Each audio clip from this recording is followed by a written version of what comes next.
Revolutionary greetings, comrades. There's an ongoing discussion on the question of kingship in Zimbabwe. This is because when we were colonized, we moved from a feudal society to a colonial state. The understanding by some was that the end of colonialism was going to take us back to a feudal society, where society was going to be organized under kingship or monarchies. But post-liberation, in most of the countries,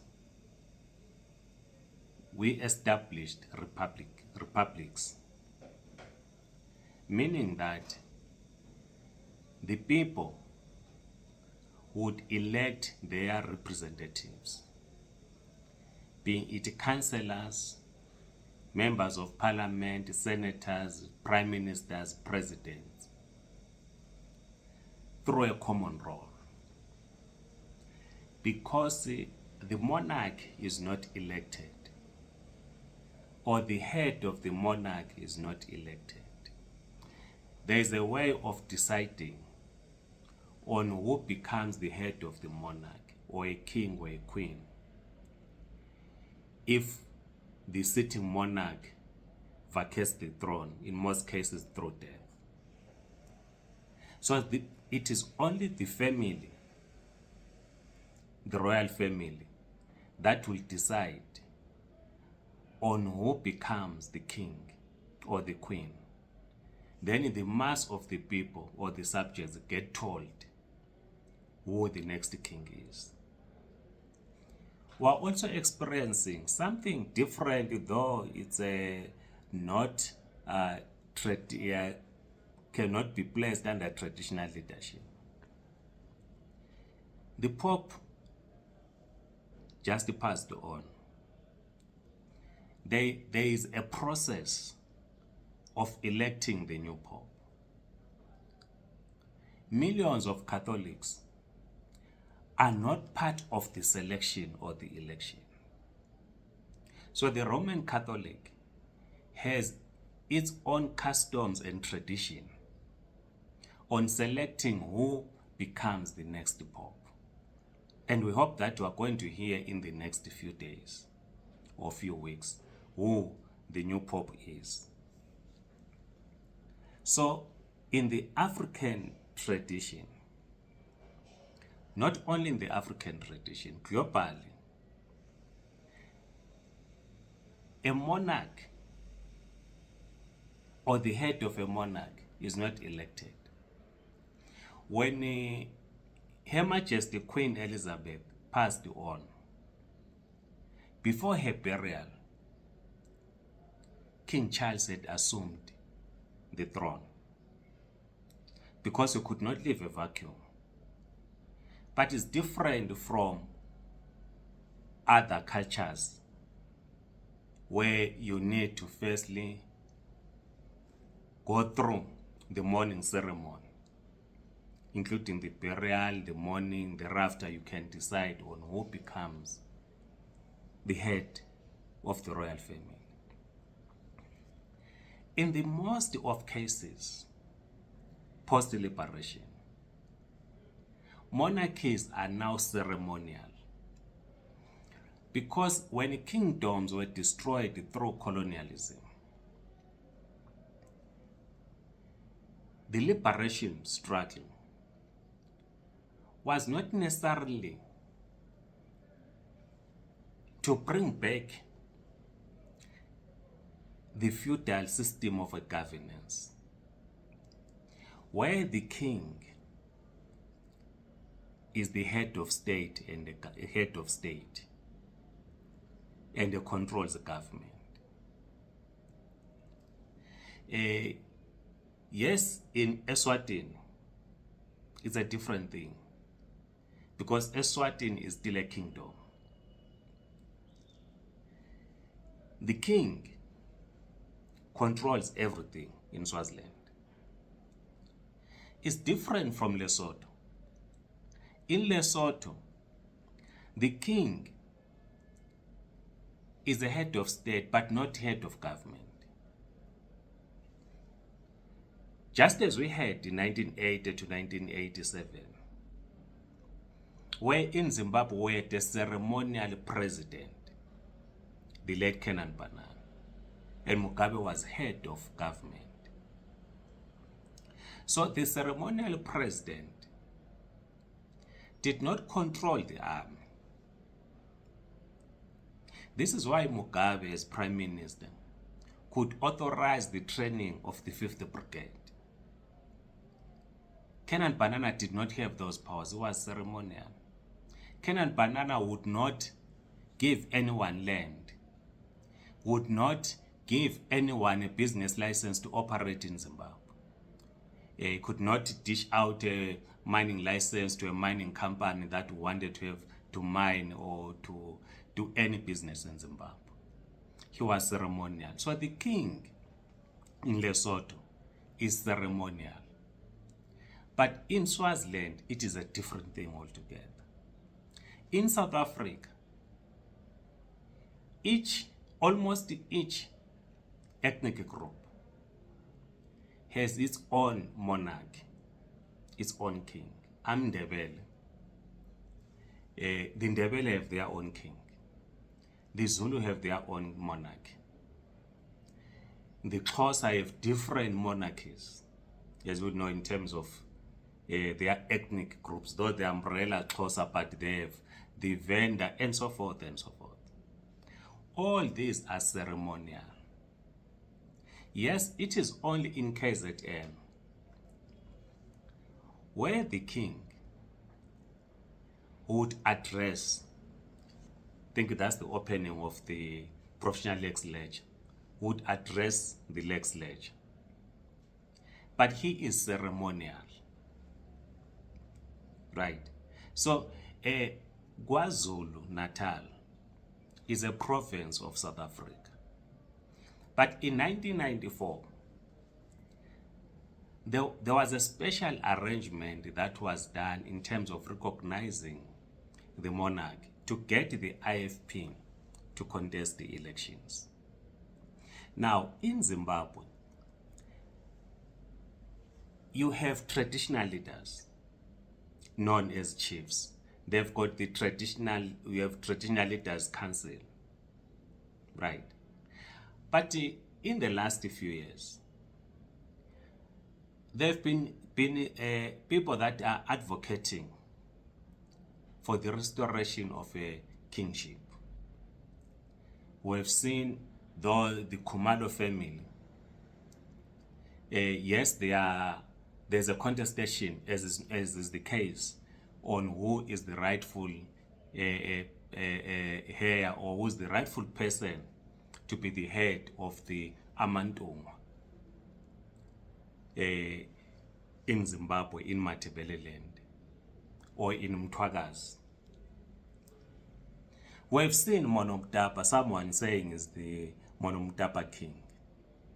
We've seen a Mambo, someone saying is the Mambo king, is the king, is a Mambo, because Mambo literally means king. So someone saying is a Mambo. So there's this cultural awareness, if we're describing culture not in class terms, but in terms of the customs or practice that is done by different people, different ethnic groups. Those that are pursuing the kingship, they clearly understand that a king is only for a particular people, and that the king is ceremonial. So, what do we mean when we say the king is ceremonial? Just like the chiefs are ceremonial. Because the chiefs in Zimbabwe do not control land. I know of a chief who has been suspended because this chief was allocating communal land to people from outside his own area is suspended, and the case is being investigated as far as I know. So they have no power to allocate land. If they're to allocate land, they have to do that in consultation with the local government. So the chiefs in Zimbabwe are ceremonial. They do not control in their areas mines. They do not control land. They do not control anything. In other words, they do not control the productive forces. They do not employ anyone. Instead, yes, they draw an allowance from government. Government gives them motor vehicles, which in the main, they are then used as political commissars of ZANU-PF. Outside that, they have no influence. So ZANU-PF manipulates traditional leaders and turn them into political commissars in rural communities for ZANU-PF to retain power.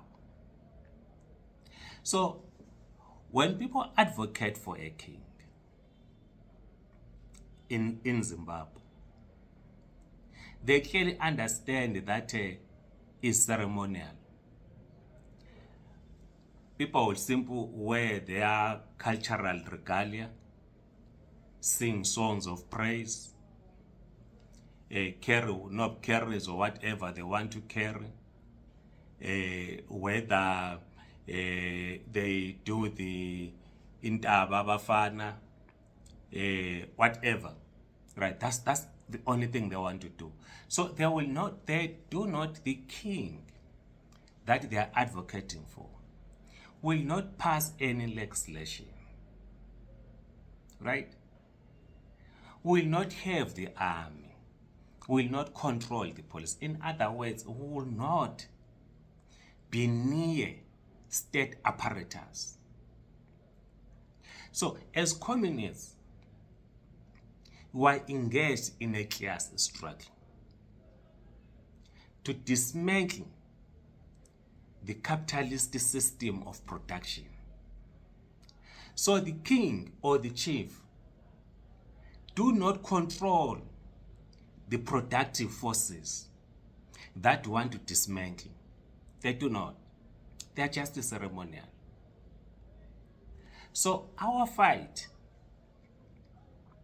is to dismantle the capitalist system of production. We want to build a national democratic economy, transit to a socialist economy, ultimately to a classless society. So because we are not yet under a socialist economy, we see nothing wrong in having people who are ceremonial because it does not affect our struggle. In fact, it's been used as a tool for mass mobilization. The cultural identity is for the purposes of mobilization, is the question of accessing the rural voters as far as we view this whole question. So it has got nothing to say if you are going to have a king, just as we have kings in South Africa. We are going to pay tax to a king. We all pay our taxes to government. Whether our workers were taxed by the state. You are running a business, you have to pay taxes to the state. Not to a monarch. So we think that ZANU-PF and government is making a fundamental mistake. Like what Mtswanga was saying, the spokesperson of ZANU-PF, to say you want to take Matabeleland back as a kingdom. Zimbabwe is a republic. And no one is advocating for a kingdom to turn Zimbabwe into a kingdom. It is not going to happen. Right? So if people in Manicaland, right, want to have a ceremonial traditional leader who they refer to as a king, whether that person is in the constitution or not, that's not a problem in our view. Whether there are people who want to have someone known by the title Monomtapa, it doesn't affect us. Whether the person is known as Mambo does not affect us. Whether someone is known as King of Mtogas does not affect us as communists. Because we understand that these are just ceremonial. We are for dictatorship of the proletariat. That's what we are for. We want to transform the state. In our program as the Zimbabwe Communist Party, we say we must, at this stage, we must work with the traditional leaders to pull out the mass of the people in rural communities out of poverty. What does this mean? It means we have to work together in coming up with the new agricultural methods that will increase production in rural communities. Interestingly, the South African Communist Party, in its decision to contest elections, local government elections, I'm following their campaign. Every time the General Secretary and members of the Central Committee go to communities, they visit the monarchies because they understand that they are ceremonial, but as ceremonial as they are, they do have a constituents. And it is not in the interest of the SACP to start fighting the monarchies. Because the biggest enemy of us communists, being Zimbabwe and South Africa, is a capitalist mode of production. And the monarchies in South Africa, and the monarchies that people want to establish in Zimbabwe, do not control the productive forces. Please write your comments, like this video, subscribe to this YouTube channel. If you're on TikTok, please do follow us. Otherwise, I'm Andla Comrades.